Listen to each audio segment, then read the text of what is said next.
ಪ್ರತಿಯೊಬ್ಬರ ತಂದೆ ತಾಯಿಗೆ ತನ್ನ ಮಗ ಡಾಕ್ಟರ್ ಆಗಬೇಕು, ನನ್ನ ಮಗ ವಕೀಲ ಆಗಬೇಕು, ನನ್ನ ಮಗ ಇಂಜಿನಿಯರ್ ಆಗಬೇಕು ಅಂತ ಭಾವಿಸುತ್ತಾರೆ.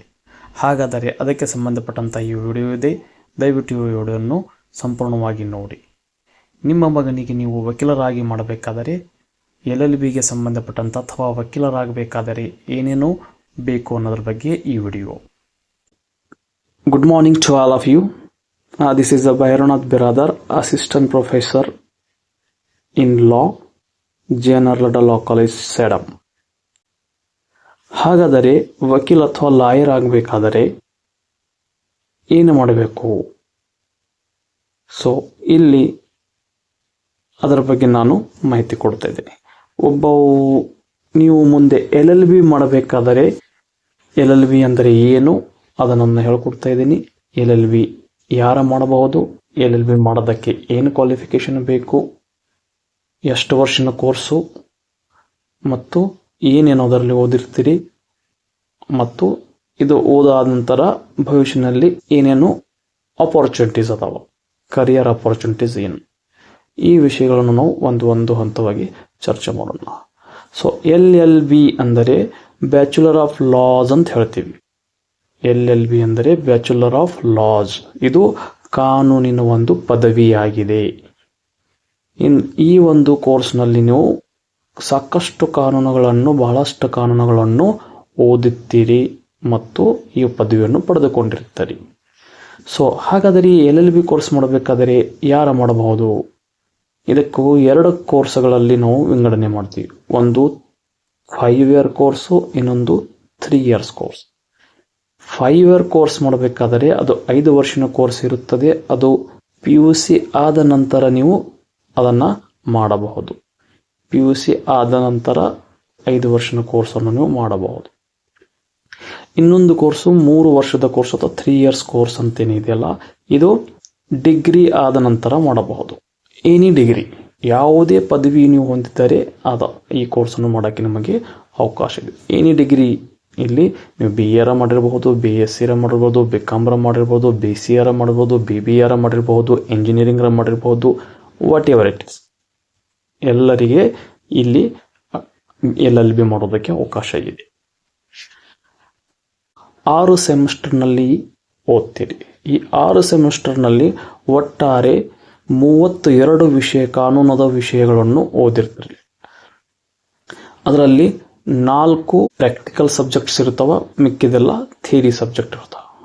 ಈ ರೀತಿಯಲ್ಲಿ ಸಾಕಷ್ಟು ಕಾನೂನುಗಳನ್ನು, 32 ಕಾನೂನುಗಳನ್ನು ನೀವು ಇಲ್ಲಿ ಓದ್ತೀರಿ ಅಂತ ಹೇಳಬಹುದು.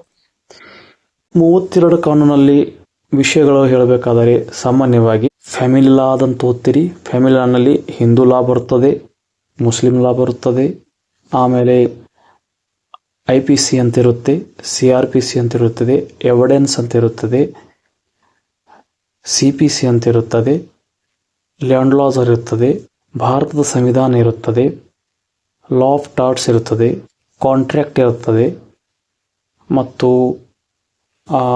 ಇಂಟರ್ನ್ಯಾಷನಲ್ ಲಾ ಇರುತ್ತದೆ. ಈ ರೀತಿಯಲ್ಲಿ ನಮ್ಮ ಸುತ್ತಮುತ್ತಲಿರುವ ಸಾಕಷ್ಟು ಕಾನೂನಕ್ಕೆ ಸಂಬಂಧಪಟ್ಟಂತಹ ವಿಷಯಗಳನ್ನು ಈ ಸಿಲೆಬಸ್ನಲ್ಲಿ 32 ಸಬ್ಜೆಕ್ಟ್ಗಳಲ್ಲಿ ವಿಂಗಡಣೆ ಮಾಡಿದೆ. ಇದೇ ವಿಷಯಗಳನ್ನು ನೀವು ಓದ್ತೀರಿ.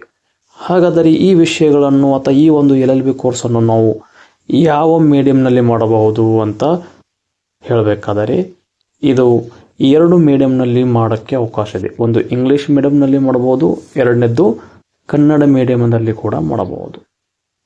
ಇದು ಕನ್ನಡ ಮೀಡಿಯಂದವರಿಗೆ ಒಂದು ಒಳ್ಳೆಯ ಅವಕಾಶ. ಅವರು ಸಂಪೂರ್ಣವಾಗಿ ಕನ್ನಡ ಮಾಧ್ಯಮದಲ್ಲಿ ಈ ಕೋರ್ಸನ್ನು ಮಾಡಬಹುದು. ಹಾಗಾದರೆ ಈ ಕೋರ್ಸ್ ಮಾಡೋದಕ್ಕೆ ಏನು ಕ್ವಾಲಿಫಿಕೇಶನ್ ಬೇಕು, ಎಷ್ಟು ಪರ್ಸೆಂಟೇಜ್ ಬೇಕು? ಸಾಮಾನ್ಯವಾಗಿ ಇಲ್ಲಿ GMದವರಿದ್ದರೆ 45% ಬೇಕು,